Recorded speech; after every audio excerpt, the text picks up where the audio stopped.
स्वागत है आप सबका मेरे YouTube चैनल पर जिसका नाम है मैथमेट। और आज का सवाल है ई का है।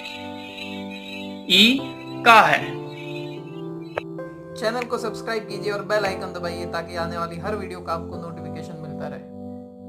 तो फिर से आते हैं हम हमारे क्वेश्चन की तरफ और हमारा क्वेश्चन था ई का है। क्वेश्चन को समझने के लिए सिर्फ 1 रुपए की जरूरत है।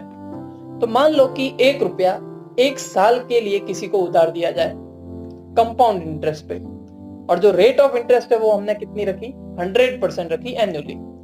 तो कंपाउंड इंटरेस्ट में अपना अमाउंट का फॉर्मूला ये होता है principal into 1 plus R upon 100 की पावर एन। यहाँ पे पी का मतलब प्रिंसिपल, मतलब जितना अमाउंट हमने उधार दिया या लिया वो। आर का मतलब होता है रेट ऑफ इंटरेस्ट और एन का मतलब होता है कितनी बार कंपाउंड करना पड़ेगा। तो अगर हम कंपाउंडेड एनुअली कर रहे हैं मतलब एक बार ही कंपाउंड करना है, तो उस केस में अपनी रेट ऑफ इंटरेस्ट जो है वो कितनी हो जाएगी, 100 की 100। एन कितना हो जाएगा, 1 हो जाएगा। ठीक है, तो ये अपने कैलकुलेशन किया, प्रिंसिपल की जगह 1 रख दिया, 1 रुपीस, रेट ऑफ इंटरेस्ट 100 है, एन भी अपना 1 है, कितना हो गया, 2 हो गया। यानी 1 रुपए का 2 रुपए हो गया, 1 साल में पैसा डबल हो गया। लेकिन अगर कंपाउंडेड हम हाफ ईयरली करें तो हो सकता है हमें इससे भी थोड़ा ज्यादा मिले। तो हमने इसको कंपाउंडेड हाफ ईयरली किया, यानी 2 बार हम इसको कंपाउंड कर रहे हैं। अब हाफ ईयरली कर रहे हैं तो रेट ऑफ इंटरेस्ट 100 नहीं होगी, रेट ऑफ इंटरेस्ट कितनी हो जाएगी, 50 हो जाएगी। ठीक है, तो उस केस में देखो कितना आता है। तो प्रिंसिपल है अपना same 1 rupees, rate of interest हो गई 50, लेकिन एन 2 हो गया। एन क्यों 2 हुआ समझ में आया, क्योंकि 6 मंथ पे हम कंपाउंड कर रहे हैं, यानी 2 बार करना पड़ेगा 1 साल तक पहुंचने के लिए। तो एन इक्वल टू 2 हो गया। कैलकुलेशन की कितना आया, 2.25 आया, यानी पहले से अपने को ज्यादा अमाउंट मिल रहा है इस बार। तो हमने सोचा कि और करते हैं। ठीक है, हाफ ईयरली की जगह हमने क्वार्टरली कर लिया। क्वार्टरली करेंगे तो रेट ऑफ इंटरेस्ट कितनी हो जाएगी, 25% हो जाएगी, और एन कितना हो जाएगा उस केस में, 4 हो जाएगा। ठीक है, क्योंकि क्वार्टरली है मतलब 4 बार करना पड़ेगा, 3 महीने ऐसे 4 बार। तो रेट ऑफ इंटरेस्ट अपनी होगी 25 और एन इक्वल टू हो गया अपना 4। कैलकुलेशन किया 2.44, अरे वाह ये तो और ज्यादा हो गया। क्वार्टरली के बाद नेक्स्ट ऑप्शन अपना क्या है, हम उसको मंथली कर लेते हैं। ठीक है, तो मंथली अगर किया जाए तो उस केस में रेट ऑफ इंटरेस्ट हो जाएगी कितनी, 100/12। तो 100/12 और एन इक्वल टू कितना हो जाएगा, 12, क्योंकि हर महीने अपने को कंपाउंड करना पड़ेगा और टोटल 12 महीने होते हैं।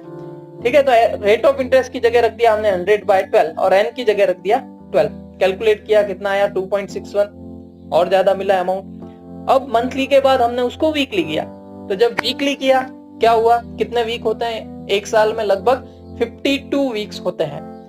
ठीक है, यानी 52 टाइम्स अपने को कंपाउंड करना पड़ेगा और रेट ऑफ इंटरेस्ट हो जाएगी 100/52। तो उसका आया 2.69। वीकली के बाद हमने उसको डेली किया। डेली मतलब हर दिन कंपाउंड कर रहे हैं, तो टोटल 365 डेज होते हैं। तो रेट ऑफ इंटरेस्ट हो गई 100/365, एन इक्वल टू हो गया अपना 365, कितना आ गया टोटल, 2.71। तो 2.71 तक पहुंच गए हम। चलो अभी और सोचते हैं, डेली की जगह हम उसको आरली कर लेते हैं। तो आरली किया, कितने आवर्स होते हैं एक साल में।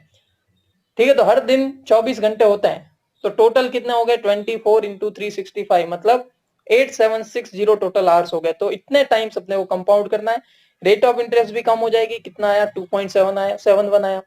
पहले भी 2.71 आ रहा था, अब भी 2.71 आ रहा है। हो सकता है, चलो आरली की जगह हम उसको पर मिनट करें, अगर एवरी मिनट अगर हम उसको कंपाउंड करें तो इतने मिनट्स होते हैं, 525,600। Rate of interest 100/525,600। कैलकुलेट किया, ये भी 2.71 आया। चलो हर सेकंड करें तो हर सेकंड किया।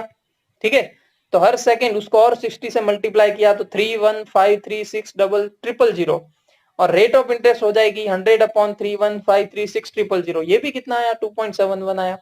इसका मतलब क्या है कि अब अपना जो ये अमाउंट है वो इंक्रीज नहीं हो रहा है, लेकिन एक्चुअल में तो हो रहा है, लेकिन बहुत ही ज्यादा पॉइंट में हो रहा है। यानी 2.71 तक तो फिक्स है, उसके बाद जो हल्का फुल्का पॉइंट में चेंज हो रहा है वो, ठीक है, लेकिन वो इतना मायने नहीं रखता। तो यही जो कांस्टेंट है 2.71, इसको हम क्या बोलते हैं, ई बोलते हैं। ठीक है, आपने 11th-12th में पढ़ा भी होगा ई, जो लॉग के, नेचुरल लॉग के जो बेस में आता है वही ई है ये। ठीक है, तो इस तरह से ई की शुरुआत हुई थी।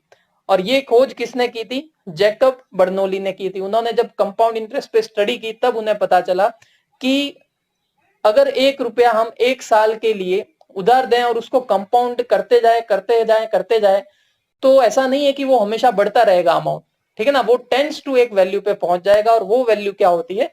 ई होती है। तो मुझे यकीन है आपको आज के सवाल ई का है का मतलब और उसका जवाब समझ में आ गया होगा। अगर आपको वीडियो पसंद आया है तो इसको शेयर कीजिए और मुझे कमेंट सेक्शन में लिख के बताइए कि ये वीडियो आपको कैसा लगा। चलो, धन्यवाद।